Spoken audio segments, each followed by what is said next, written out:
eu sempre tenho tido assim o cuidado na minha vida de me reavaliar sempre. Me reavaliar porque uma vez eu estava andando de ônibus e eu passando de ônibus pela cidade, me veio um temor no coração de pensar que eu sou o que eu não sou, pensar que eu estou onde eu não estou e pensar que eu faço o que eu não faço. De estar toda errada achando que eu estou certa. Eu fiquei pensando nas incertezas da vida. Como a nossa vida é incerta aqui nessa terra. Como a nossa vida é vulnerável, como a nossa vida é passageira, né? Nós temos aqui um tempo determinado, mas que nos traz muitas incertezas, muitas. As coisas do mundo não são certas, as coisas do mundo não nos trazem segurança. E eu fiquei pensando na certeza. O que era certeza? E aí eu fui para o dicionário. E certeza é uma convicção, é uma segurança plena e total em algo. É o conhecimento certo, total e absoluto de algo. É você, de fato, derramar a sua vida naquilo porque você tem profunda certeza, convicção de que aquilo não muda. Aquilo não tem variação. Aquilo não vai nem para a direita, nem para a esquerda. Aquilo é. Isso é a certeza. É aquilo sobre o qual não temos dúvida alguma. E aí eu fiquei pensando em várias coisas da vida, momentos que nós passamos na nossa vida, pessoas que passam pela nossa vida, quantas nós depositamos nossa confiança, né? Quantas pessoas nós depositamos? Já depositamos confiança no cônjuge, na esposa, no marido, no filho, no trabalho, no dinheiro, na beleza, na juventude, no muito conhecimento. Nós sempre depositamos nossa confiança em alguma coisa. Todas incertas. Todas incertas. E a única certeza que de fato nós temos é Deus. Ele não tem sombra de variação. Ele não muda. Ele é, ele era, ele é e ele o será para sempre. Não mudou nada. Não mudou nada. E em Hebreus 6:11, que eu vou ler a partir do 9, que fala a respeito das coisas da salvação. Quanto a vós outros, todavia, ó amados, estamos persuadidos das coisas que são melhores e pertencentes à salvação, ainda que falamos desta maneira, porque Deus não é injusto para ficar esquecido do vosso trabalho e do amor que evidenciaste para com seu nome, pois servistes e ainda servis aos santos. Desejamos, porém, continue cada um de vós mostrando até o fim a mesma diligência para a plena certeza da esperança, para que não vos torneis indolentes, mas imitadores daqueles que pela fé e pela longanimidade herdam as promessas. A certeza da esperança. Nós temos que nos tornar diligentes, buscar para termos a certeza da esperança. E Hebreus 11:1 diz que a fé é a certeza das coisas que se esperam. Então, se a fé é a certeza das coisas que se esperam, a nossa esperança é sinônimo de fé. Não é? Então, se nós temos fé, temos esperança na salvação. Se nós não temos certeza das coisas da nossa vida, nos falta fé. Porque fé é a certeza do que não varia. Do que não varia. O que é variável na nossa vida, isso vai passar. Isso vai passar. Mas a única certeza que temos é a fé que temos. Que move montanhas. que agrada a Deus, que conseguimos chegar perto de Deus. Amém. E aí eu fiquei pensando nessas coisas. E na caminhada da nossa vida, nós vamos adquirindo algumas características pela fé. Pela fé nós somos transformados. Amém. Pela fé tudo foi criado. Pela fé nós movemos todas as coisas. Pela fé nós somos vencedores. Pela fé somos herdeiros. Pela fé somos filhos de Deus. Tudo é pela fé. Se você não tem certeza, pois busque ter. Porque fé é a certeza das coisas que esperamos. E nós esperamos manifestação daquilo que Deus tem guardado com Ele para nós. Ainda vivemos nesse corpo, mas nós não somos desse mundo. Esse corpo nos ajuda a fazer parte de um plano de Deus. Para isso Ele nos deu esse corpo. O pecado nos atrapalhou todo, mas também pela fé vencemos todas as coisas, uma a uma. E nessa caminhada vamos adquirindo características. E essas características vão sendo a nossa transformação. E eu botei aqui a certeza da fé, conhecimento e convicção na palavra nos leva a caminhar. É isso que nos impulsiona a caminhar. Quando a gente não tem certeza de alguma coisa, você vai pedir um emprego. Aí marcou-se a entrevista. Aí você sai de casa assim, eu vou lá fazer porque eu tenho que fazer, né? Apareceu, então eu vou. Mas olha, vai ter um lá que tem um currículo assim, vai ter assado, vai ser assim, porque eu não sei. Isso é incerteza. Essas coisas são incerteza na nossa vida. E nós falamos essas incertezas para nós. Quando nós ficamos grávidas, quando vamos ter os nossos filhos, a ciência se multiplicou. Hoje tem exame, você sabe tudo que o feto tem lá dentro.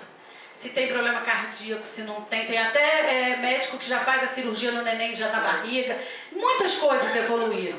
Mas na hora do parto é uma incerteza. Porque Deus é soberano. É Ele que é soberano. É Ele quem faz, é Ele quem pode. Então nós vivemos, apesar de toda a ciência multiplicada, nós vivemos nessa incerteza. E a fé é que nos faz caminhar, porque sem fé nós não nos levantamos. Sem fé nós vamos correr atrás de vento, de coisas incertas. Então a fé, essa certeza é que nos faz caminhar, ela nos levanta, ela nos impulsiona e nos faz olhar para um lugar onde ninguém vê, mas nós vemos, pelos olhos da fé. Amém, Jesus, amém. E por causa dessa caminhada, por causa desses passos, nós vamos adquirindo características. Né? E aí eu botei aqui alguns, tem alguns personagens bíblicos que eu vou lendo e que eu vou me apaixonando. Eu tenho muita dificuldade de preparar uma pregação, porque assim, eu começo a pensar num tema, eu vou lá em Gênesis, daqui a pouco eu estou em Apocalipse, porque a Bíblia ela é toda uma só, tudo é um plano único, tudo é o amor de Deus derramado. Então eu vou viajando. E aí eu pensei em Josué, pensei em Moisés, primeiro antes de Josué, pensei em Moisés, os pais de Moisés, fizeram um esforço sobrenatural para esconder um bebê. Você imagina esconder um bebê de 3 anos, se fosse igual Samuel no período da cólica, não escondia, né? Porque ele chorava. Pois eles esconderam, Deus escondeu Moisés. Até que foi parar na mão da filha de Faraó. Foi criado fora da cultura. Mas Moisés cresceu, eu creio que para ele ter sido usado poderosamente nas mãos de Deus, Deus treinou lá no Egito. Então ele foi aplicado. Moisés deve ter sido aplicado, Moisés deve ter se empenhado em aprender, ele aprendeu, ele era um profissional, ele estudou, ele sabia as letras, que naquela época quem que sabia ler e escrever? Né? Só os nobres, pois ele aprendeu, até que ele se recusou a ser filho da filha de Faraó e retornou para o seu povo. E aí eu fiquei pensando em Moisés, ele fugiu, foi parar lá na casa de Jetro, casou 40 anos lá. Agora vocês imaginem, vocês com uma posição nobre e ter que voltar ao mesmo lugar agora, vestindo aquelas roupas de pastor de ovelha, para enfrentar, dentro do palácio onde você era príncipe, um rei. Gente, é difícil. Você imagina uma pessoa rica sair da sua posição na sua cidade e ter que ir para o sinal vender bala. É a mesma coisa. É a mesma coisa. Moisés foi passando por isso. E Moisés foi. Moisés enfrentou, Moisés fez. Deus usou Moisés. Depois da caminhada vem Josué. Josué, com humildade, aprendeu de Moisés. Ficou ali, perto de Moisés. Foi interessado. Ele se esforçou. Ele não largou Moisés. E ele foi o sucessor de Moisés. E ele venceu muitos reis.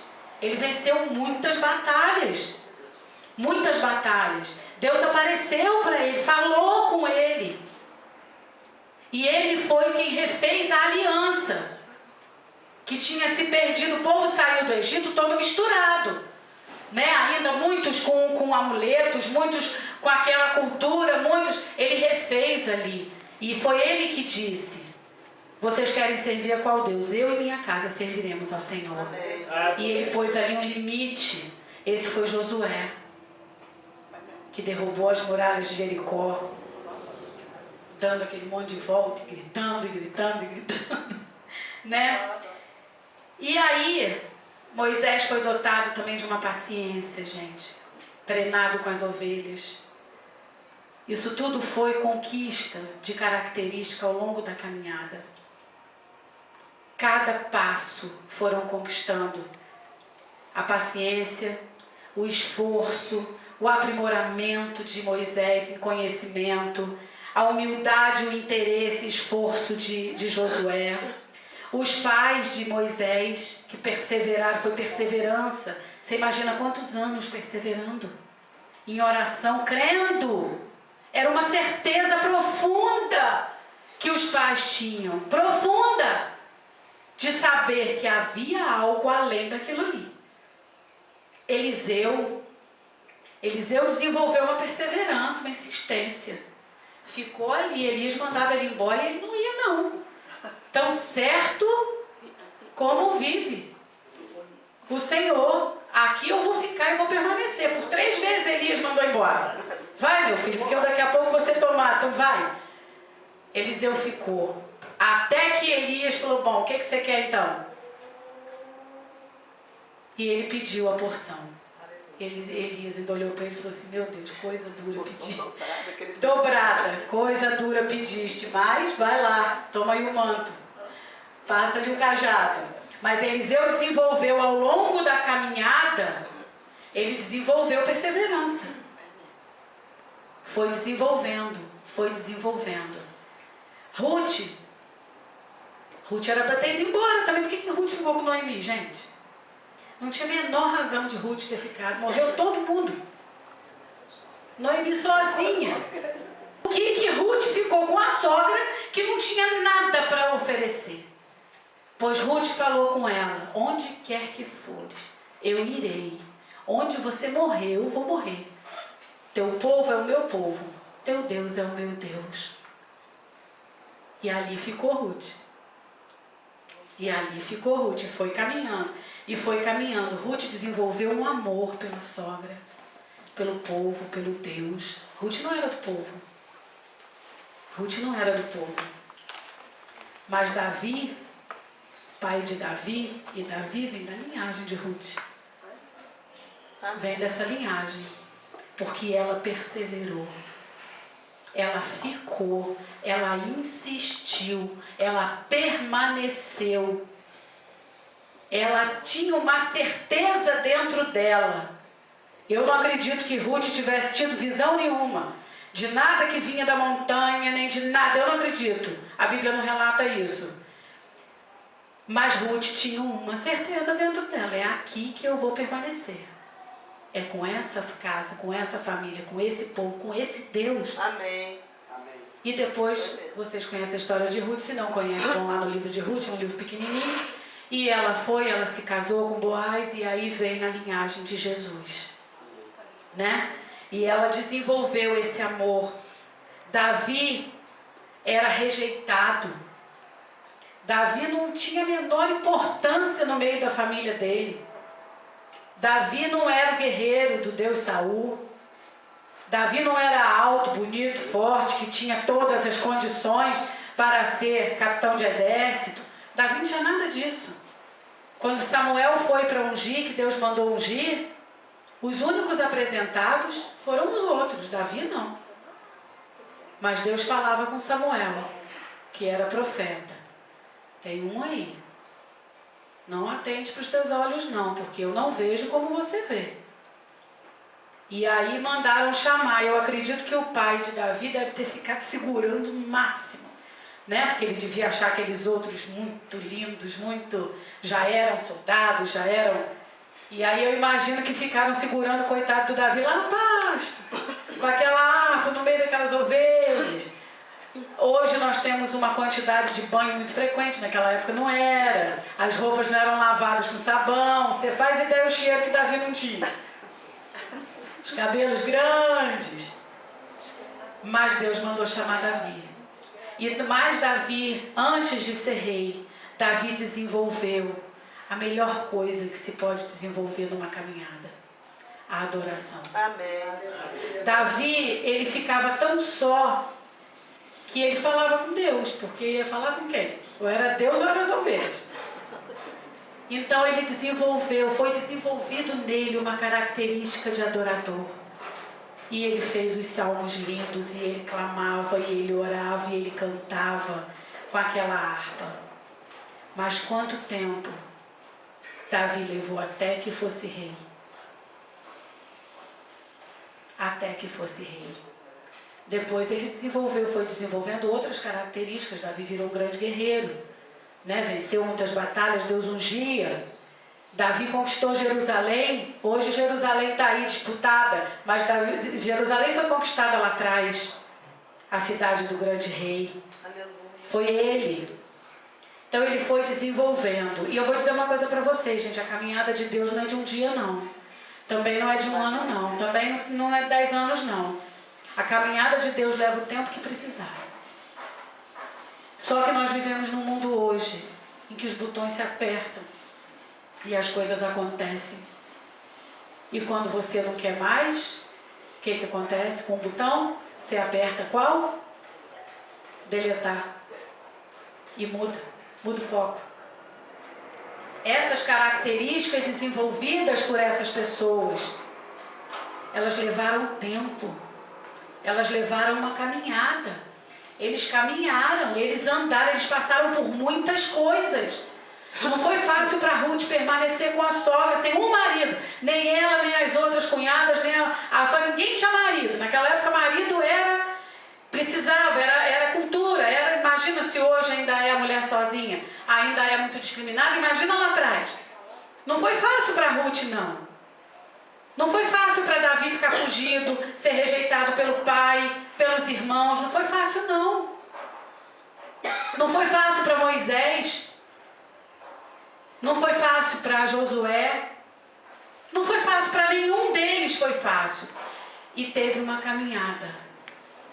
Mas é ao longo da caminhada que as características vão surgindo na nossa vida, diante das respostas, das certezas que nós temos. Nós podemos viver uma vida dentro de uma igreja, sentado num banco, no caso uma cadeira, sem desenvolver uma característica. Isso é possível para um crente. Se nós não tivermos, desenvolvermos, buscarmos, esforçarmos a conquistar essa certeza, que é a fé. Nós não produzimos fé. A fé é um dom de Deus. Ele dá a quem quer. É Ele quem conhece os corações. Mas nós podemos buscá-la. Nós podemos nos esforçar. Nós podemos buscar a intimidade com Deus. Nós podemos ter essa caminhada. Não interessa quanto tempo leve. Nós vamos levar a vida inteira. adquirindo características, mas passo a passo, de glória em glória, conhecendo o nosso Criador, conhecendo o Deus que nós pregamos. Aleluia. Saindo da mente das palavras, passando pelo nosso espírito, transformando de dentro para fora, para quando a gente falar seja vida, não seja mentira. O meu medo é esse, é que eu esteja falando o que é mentira para mim. Por isso Deus prova o que a gente fala. Por isso Deus prova quando a gente abre a boca e diz que a gente crê, que a gente faz, que a gente acontece. Deus prova. Deus provou cada um desses. Cada um desses foram provados. Abraão foi chamado, gente, de um povo que não conhecia Deus, não adorava o Deus de Israel. Aliás, não tinha Israel. Abraão foi. E é o pai da fé. Abraão desenvolveu uma fé que se tornou o pai da fé. De Abraão vieram os judeus até hoje. Eles contam para os filhos. O filho nasceu, eles contam para eles. De onde veio a fé? De Abraão, que saiu da sua parentela, que veio caminhando e que teve o seu filho, o Isaac, que Isaac teve Jacó, e que Jacó teve os 12, que os 12 são as 12 tribos, e que hoje eles são uma nação, porque depois de escravizado, Deus mandou Moisés retirou do Egito, e hoje eles podem ser uma nação. Hoje eles podem ter Jerusalém, podem brigar por Jerusalém. Mas olha quanta caminhada veio de lá para cá. O Juninho e a Joana compraram uma Bíblia agora, a primeira Bíblia judaica em português. Eu achei muito interessante porque essa Bíblia não tem divisão de Novo e Velho Testamento. Ela é uma coisa só, compilada. E eu fiquei pensando que eu estou doida para ler, para saber como que isso é feito, porque não é a mesma ordem dos nossos livros. Para saber, porque você vai lendo o Novo Testamento, você volta no Velho, você vai no Novo, você volta no Velho, você vai lá na criação, você vai lá para Apocalipse e volta no mesmo ponto. Jesus, o motivo e a razão da nossa certeza, porque é a certeza da esperança. É Jesus. Então esses personagens todos, eles não compreendiam tudo. Eles não compreendiam tudo.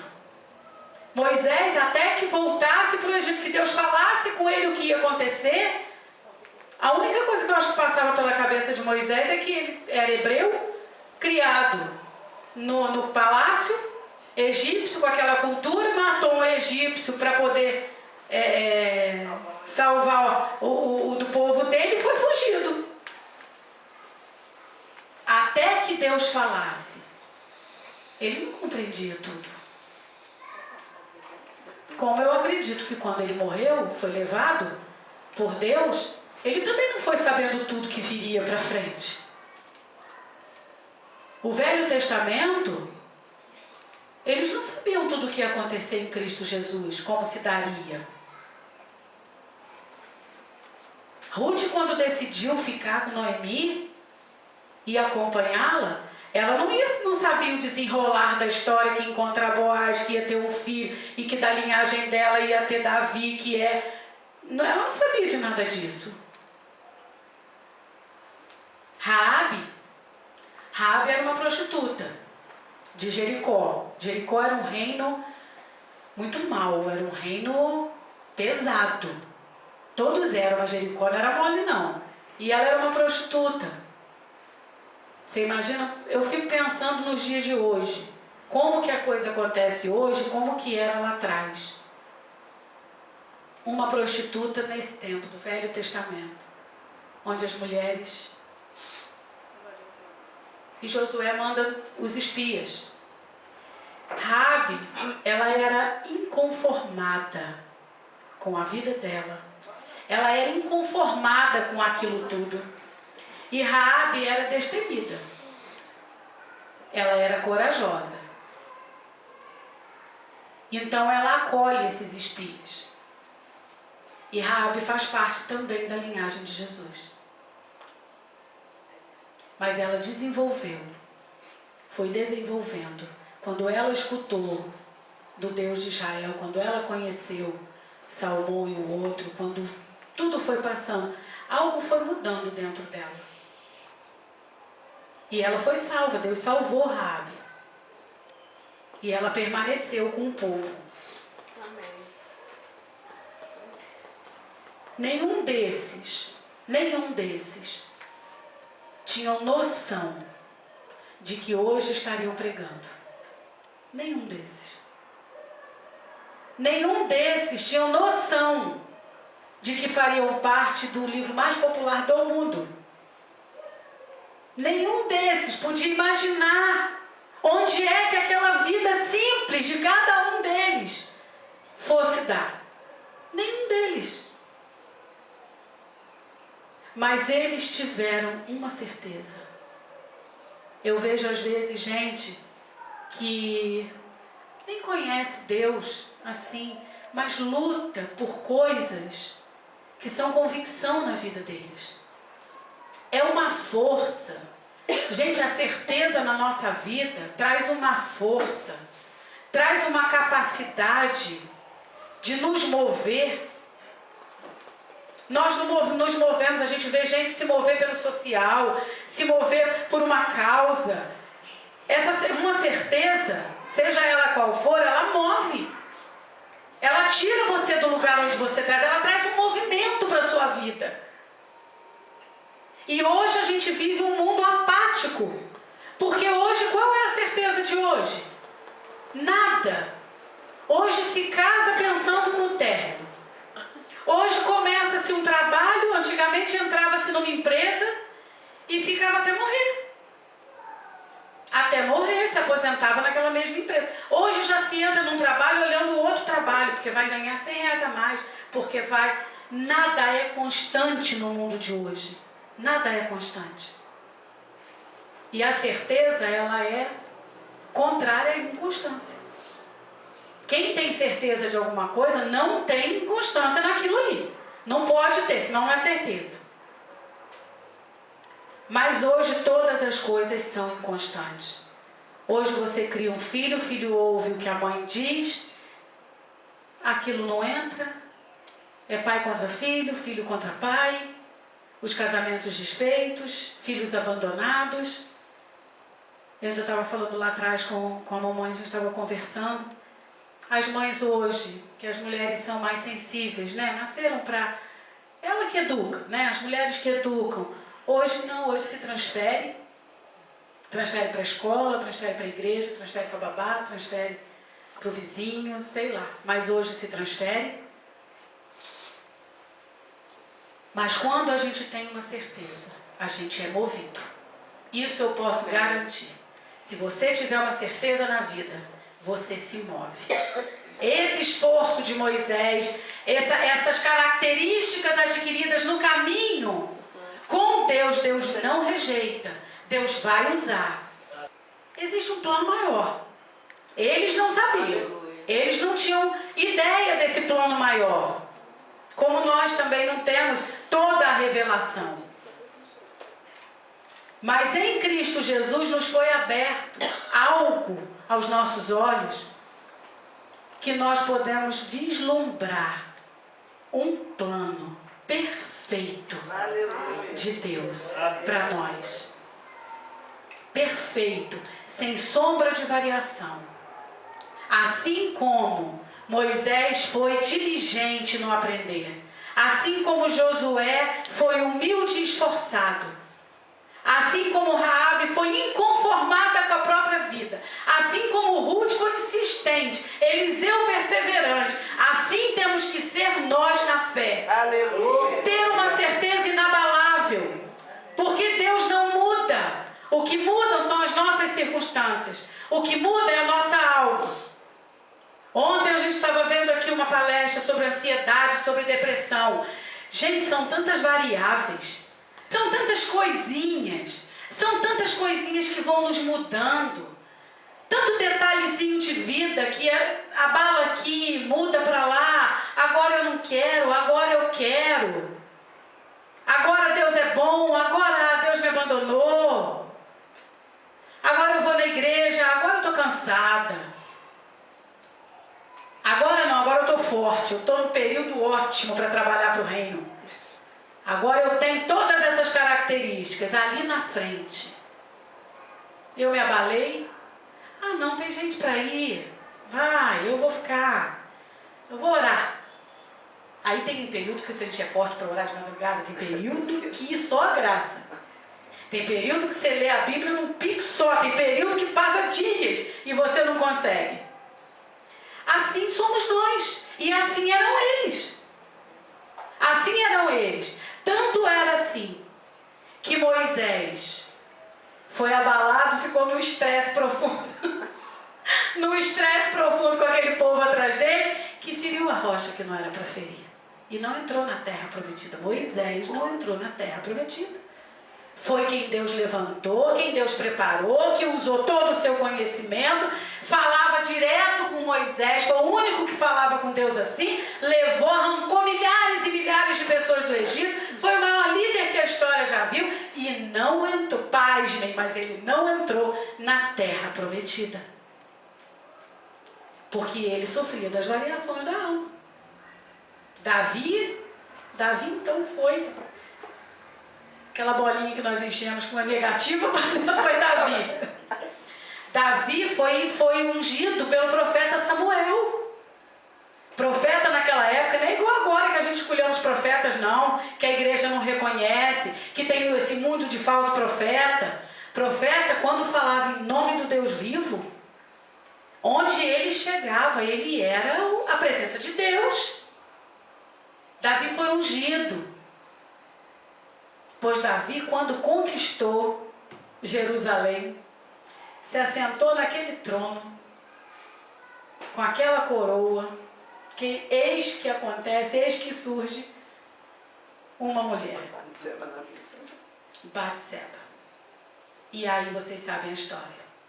Por causa da alma, e por causa dos prazeres, por causa dos olhos que foram postos onde não tinham que ser colocados, e por causa da fraqueza, Moisés não só adulterou, Davi não só adulterou, como assassinou.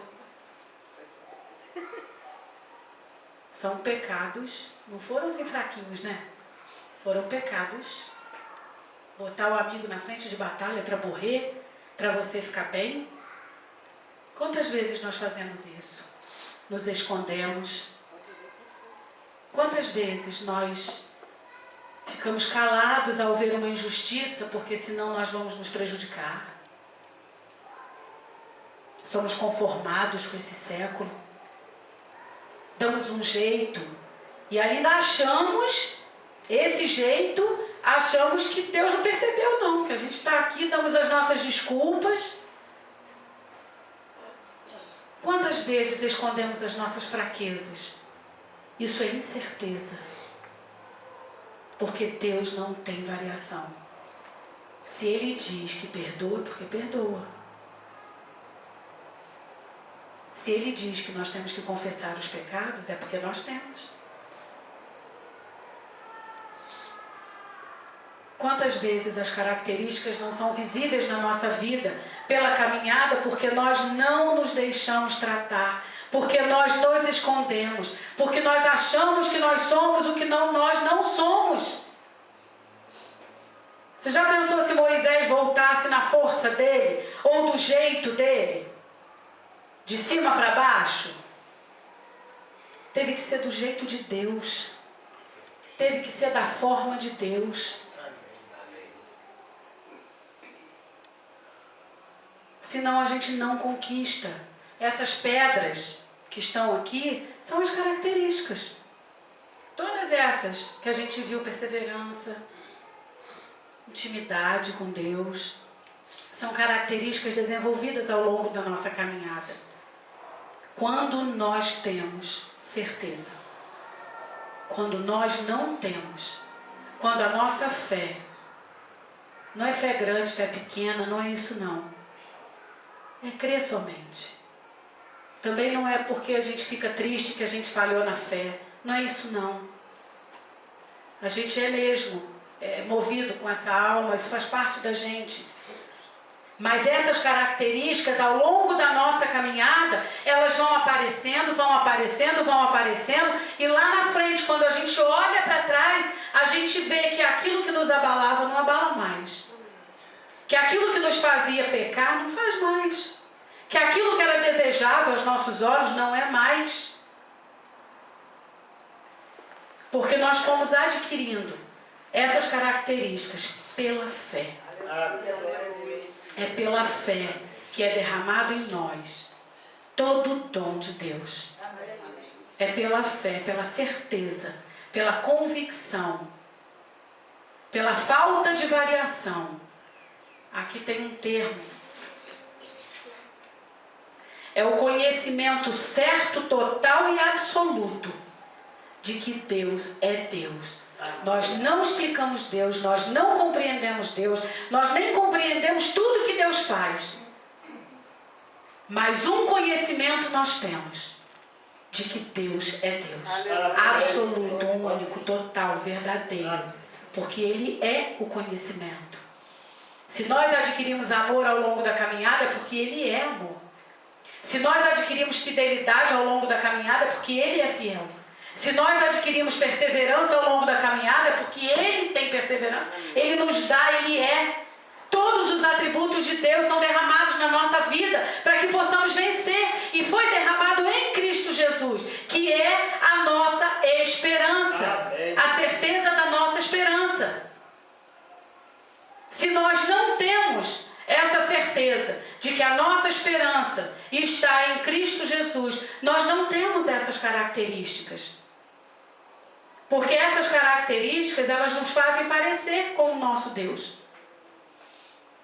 Elas nos fazem alcançar, avançar para parecer cada vez mais com Jesus. E cada pedra do altar em nós, cada característica alcançada em nós, é porque nós temos essa certeza. E nós nos movimentamos. Porque a certeza só se faz certeza na nossa vida se ela for experimentada. Uma certeza na mente, uma certeza na teoria, é como um médico que fica 7 anos sentado no banco da faculdade e nunca atendeu um paciente. Ele não é médico. Ele só tem um pouco de conhecimento. Mas ele não é médico. Um advogado só é advogado se ele advogar alguma causa. Senão ele é o quê? Ele não é advogado. Ele tem o conhecimento de um advogado. Mas eu vou dizer uma coisa para vocês. Conhecimento adquirido sem experiência, ele passa. A gente esquece. Vocês já experimentaram estudar alguma coisa que vocês não praticam? Por isso que o papai falou data em história essa semana. Eu falei, não é possível que o senhor saiba essa data, porque eu não lembro. Eu não vivo isso. Eu não fico falando essas datas. Foi data da queda da Bastilha. Para que eu vou saber data de queda da Bastilha? Mas ele sabe todas as datas. Ele é, mas eu não sabia. Porque eu não experimento isso. Eu não dou aula, eu não ensino, eu não faço. Isso não faz parte da minha vida. Todo conhecimento, seja ele no mundo natural, seja ele na palavra de Deus, que você adquirir, e nós somos capazes de adquirir muitos conhecimentos, viu? Muitos, basta nos esforçar. Sem experimentar do dom da fé e adquirir essas características, esse conhecimento ele vai embora. Como que você vai poder aprender amor se você não amar? Como que você vai aprender compaixão se você não for atender o outro? Eu me lembro muito do Estevão, nós fomos numa convenção que era o Peligroso. Lembra? E ele foi falar de compaixão, do número de células que ele tinha, e ele falou essa frase. Vocês querem aprender compaixão? Vai lá onde eles estão, vai para a rua. Se você não fizer, se você não tirar de você, não for lá, não atender, não ajudar, não cuidar do doente, não visitar, não fizer, você pode saber igual eu sei aqui da certeza. É uma convicção, é um conhecimento pleno, total e absoluto, é o contrário da inconstância, eu sei tudo. Mas se eu não exercitar a minha fé, eu não vou saber. Esse conceito de certeza, ele se perde.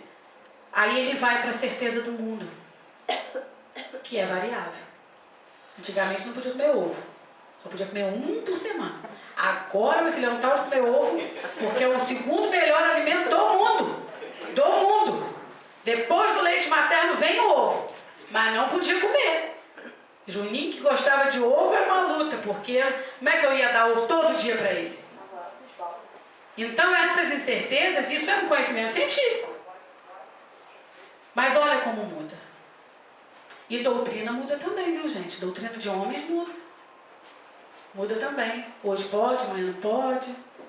Antigamente era pecado, hoje não é mais.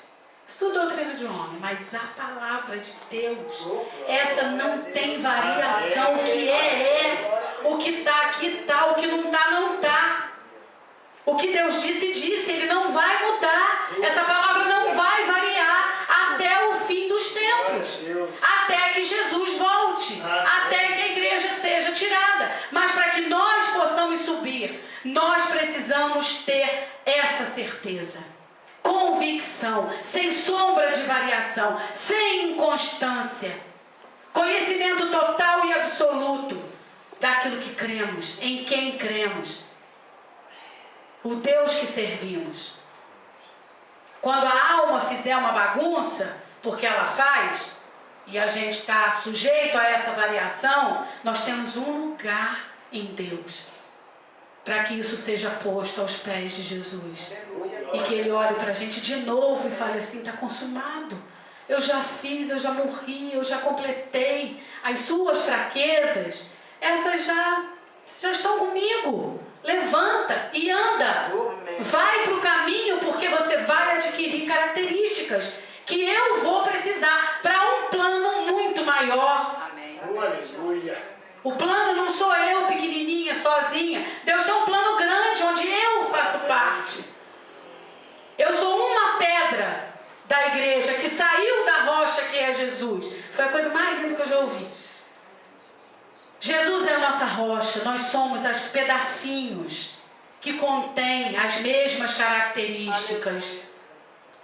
Aquilo que é a rocha é como você pegasse uma pedra grande. Foi lindo quando o Valmir falou isso, é muito lindo. Você pega uma pedra grande e vai tirando lasquinhas, pedaços, todas aquelas lasquinhas têm a mesma propriedade daquela pedra grande, porque saiu dali.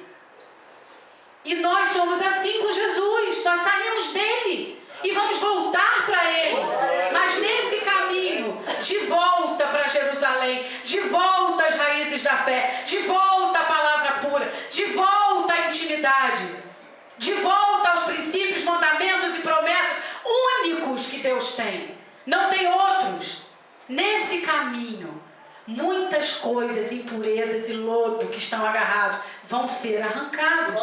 E outras características que vão ser polidas na nossa vida vão ser adquiridas. Até que. Mas para isso é preciso um caminho. É preciso essas características para que a gente tenha paciência, fidelidade, vontade, movimento, esforço, certeza. Tudo isso faz parte para que nós possamos conquistar. E a Bíblia é muito clara quando fala esforça-te. Esforça-te. Levanta e anda. O milagre é de graça. A salvação é de graça. Mas você tem que levantar. Você tem que fazer. Jesus curou os leprosos de graça. Eles vieram, Jesus curou, está curado. Ponto, Jesus fez. Mas quando um teve uma certeza e voltou, porque teve um valor que chama gratidão, que também é uma pedra, também é um conhecimento, também é uma característica adquirida, que hoje a igreja tem muito pouco. Quando esse voltou, quando na caminhada de ida, ele adquiriu. Então ele foi reconhecendo e ele retornou. Quando ele retornou para Jesus, e então Jesus falou com ele: a tua fé te salvou, a tua certeza, aquilo que você tirou de dentro de você, mas ele teve que fazer o caminho de volta. Ele não ficou lá esperando Jesus passar. Jesus não voltou lá não, para falar: eu vi em teu coração, aí a tua fé te salvou, hein? Não, ele voltou. Ele voltou. Porque essa certeza te faz movimentar, sair do lugar. Amém. E a igreja hoje, nós precisamos sair do nosso lugar, nós precisamos movimentar, nós precisamos experimentar, nós precisamos botar em ação a nossa fé, nós precisamos falar da nossa certeza, mas viver essa certeza a despeito de qualquer circunstância, porque circunstâncias mudam. Hoje é de um jeito, ou daqui a pouco é de outro. Hoje eu estou bem, amanhã eu não estou, isso não importa. O plano é muito maior. Amém. O plano não para em mim, na minha alma, naquele mundo de coisinha, da minha depressão, da minha ansiedade, ou disso ou daquilo. Eu levanto e ando. Nós temos que levantar e andar. O mundo vai nos fazer parar. E ontem a terapeuta que estava aqui, ela insistiu na questão de rede social. É o que tem nos parado, tem parado a igreja, tem parado cristão, tem parado jovem, tem parado velho, tem parado mulher, tem parado homem, tem parado criança. Criança tem parado. Rouba o tempo, rouba a criatividade, rouba as características que Deus quer trabalhar em nós, rouba as pedras do altar que Deus quer construir em nós, porque Ele reina aqui. É aqui que Ele reina. Mas o mundo quer fazer parar isso. Mas se nós não pararmos no caminho e não ficarmos parados com nossas incertezas, colocar Deus onde é o lugar dele, é o primeiro, é o único. Não interessa onde as outras coisas estão.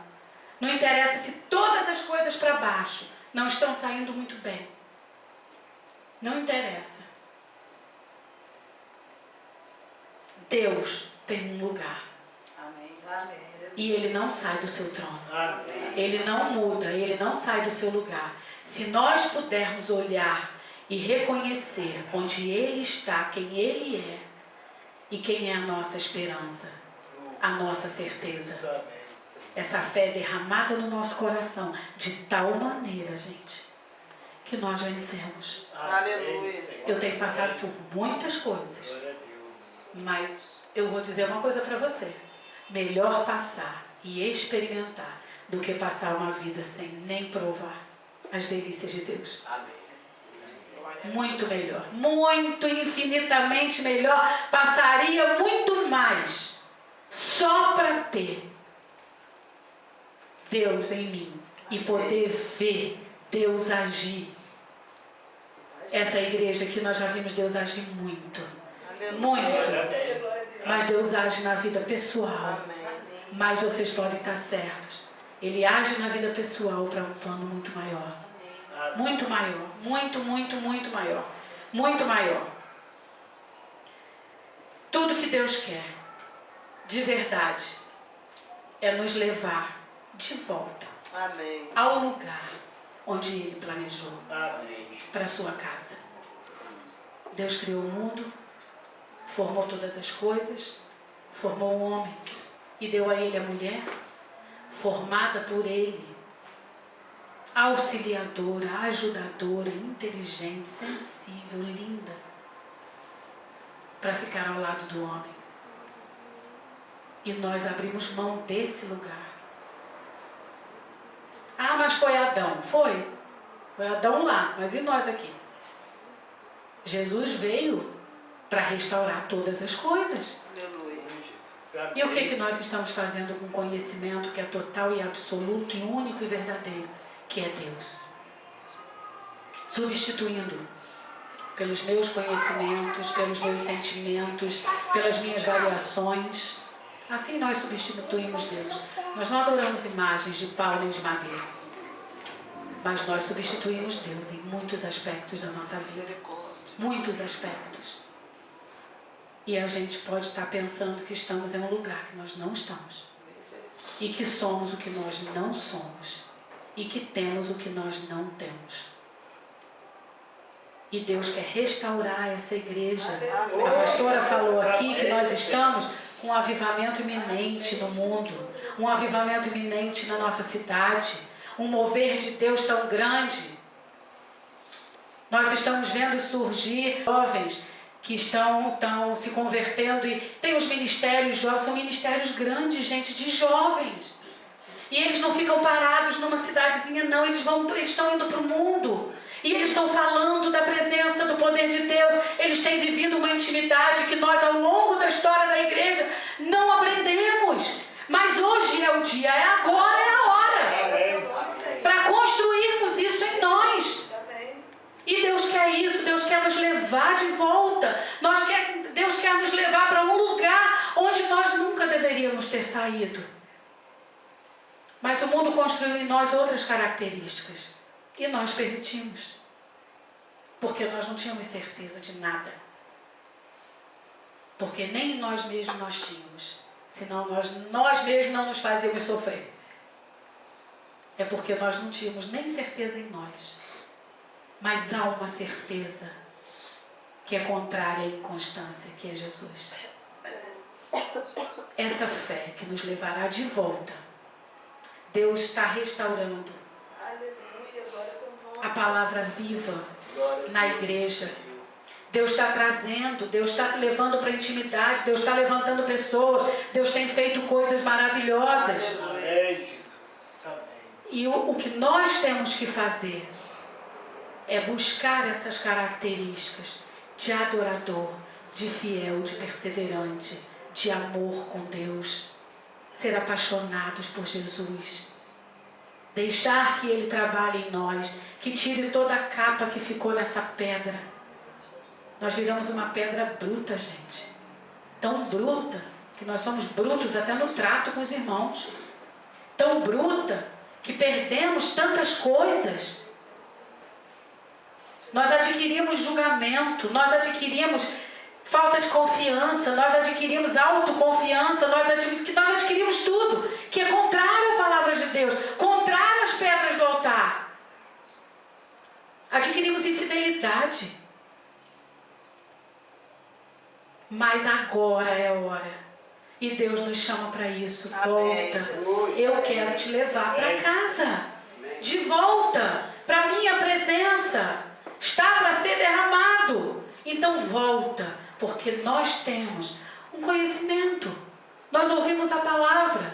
Agora é hora de experimentar. De colocar a nossa fé em prática, de nos movimentar por uma certeza, de nos movimentar por essa certeza única. Essa é a hora de levantar do nosso lugar e agir. E agir em direção a Deus, a Jesus, a cruz. Nem que a gente seja pregado lá e chore o resto da vida. Mas o plano é muito maior. Quando Deus fala, se o teu olho direito te faz pecar, arranca, ou é melhor que entre no reino. Com um olho só, é porque o plano é muito maior, gente. É muito maior, não é para ficar bonitinho aqui na terra, não. Não é para ficar conformadinho com esse mundo, não, parecendo um artista de cinema. O plano é muito maior, muito maior, muito maior. E é para lá que nós vamos voltar. Amém. É para esse lugar. Nós vamos orar.